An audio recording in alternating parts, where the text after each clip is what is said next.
Hello दोस्तों, बहुत बहुत स्वागत है आपका अपने एजुकेशनल चैनल में जिसका नाम है न्यू स्टडी प्लैनेट। तो कैसे हैं आप लोग? उम्मीद करते हैं आप भी अच्छे होंगे और आपकी तैयारियां भी अच्छे से चल रही होंगी। आज के वीडियो में आइए 10 क्वेश्चन लेते हैं, बहुत ही महत्वपूर्ण, वो भी अर्थशास्त्र से। ठीक है, तो चलिए शुरू करते हैं आज का अपना महत्वपूर्ण वीडियो।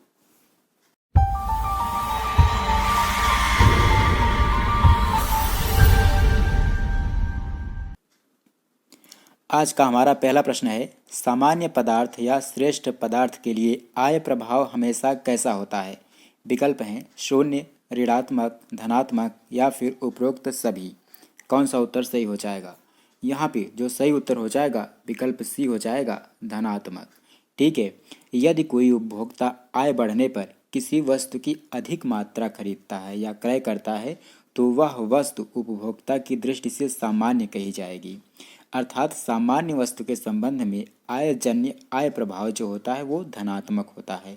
ठीक है, चलिए अगला प्रश्न है हमारा, उपभोक्ता साम्य की स्थिति में तब होगा जब। विकल्प हैं सीमांत उपयोगिता शून्य होगी, सीमांत उपयोगिता कुल उपयोगिता के बराबर होगी, औसत उपयोगिता सीमांत उपयोगिता के बराबर होगी या फिर कुल उपयोगिता औसत उपयोगिता के बराबर होगी। यहाँ पे क्या हो जाएगा? उपभोक्ता संस्थिति यानी साम्य की स्थिति में कब होगा, बताइए। तो यहाँ पे जो सही उत्तर हो जाएगा वो हो जाएगा ए, सीमांत उपयोगिता जब शून्य होती है तो उपभोक्ता जो है साम्य की स्थिति में होता है।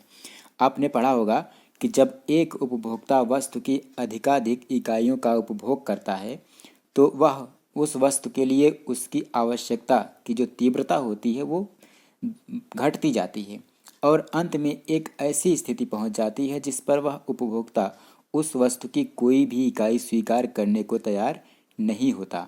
यहाँ पर वह पूर्ण संतुष्टि की स्थिति में पहुंच जाता है और उस वस्तु से प्राप्त सीमांत उपयोगिता शून्य हो जाती है और कुल उपयोगिता यहाँ पे अधिकतम हो जाती है। यहीं पर उपभोक्ता साम्य की स्थिति में पहुंच जाता है। अगला प्रश्न है, उद्घाटित अधिमान सिद्धांत के प्रतिपादक कौन है? उद्घाटित अधिमान सिद्धांत के प्रतिपादक कौन है? विकल्प है मार्शल, सैमुअलसन, केन्स या फिर रॉबिन्सन। कौन सा उत्तर सही हो जाएगा? तो यहाँ पे जो सही उत्तर हो जाएगा विकल्प बी हो जाएगा, सैमुअलसन।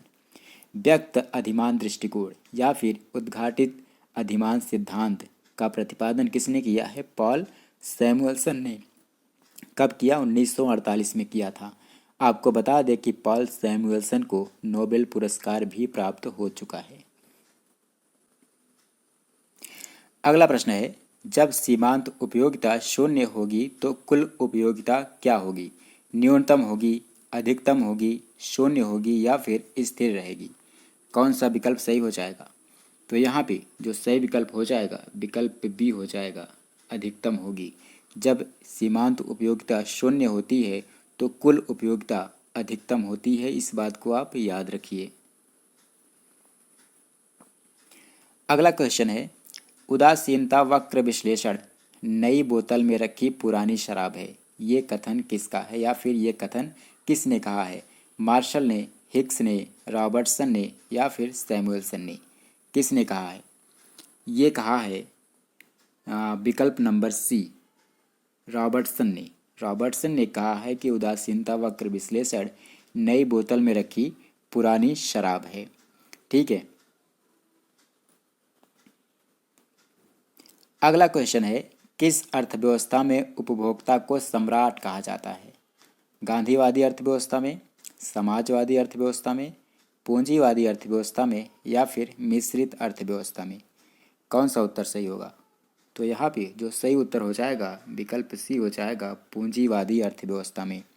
दोस्तों, पूंजीवादी प्रणाली में उपभोक्ता सम्राट होता है क्योंकि वह किसी वस्तु की मांग करके वही उत्पादन का नियमन करता है और मांग घटाकर उत्पादन का नियंत्रण भी करता है।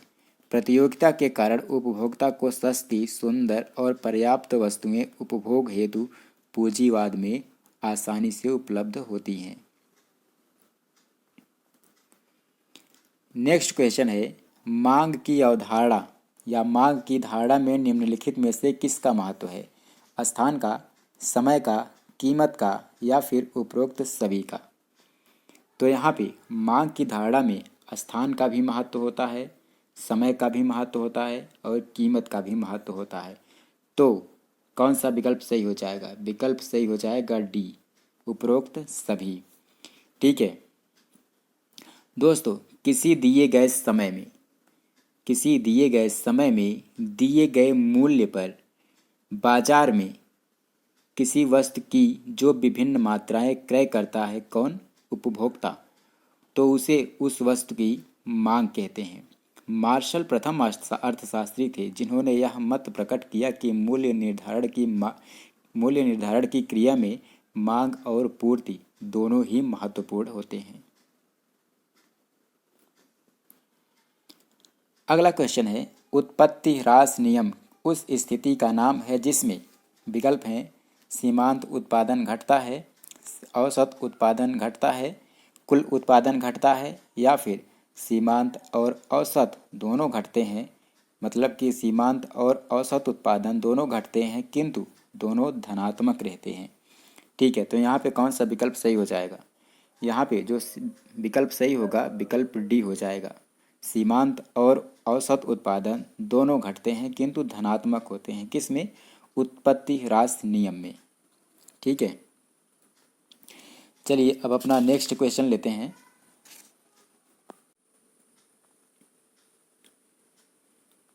अगला प्रश्न है, कीमत प्रभाव व्यक्त करने के लिए निम्नलिखित में से किसका प्रयोग किया जाता है? मांग वक्र का, तरल अधिमान वक्र का, कीमत उपभोग रेखा का या फिर उपरोक्त सभी का? तो यहाँ पे जो सही उत्तर हो जाएगा कीमत उपभोग रेखा का, यानी PCC का, कीमत उपभोग रेखा का। ठीक है दोस्तों, कीमत प्रभाव को व्यक्त करने वाली रेखा को कीमत उपभोग रेखा कहते हैं क्योंकि यह रेखा उपभोक्ता के विभिन्न तटस्थता वक्रों के साम्य बिंदुओं को मिलाने से प्राप्त होती है।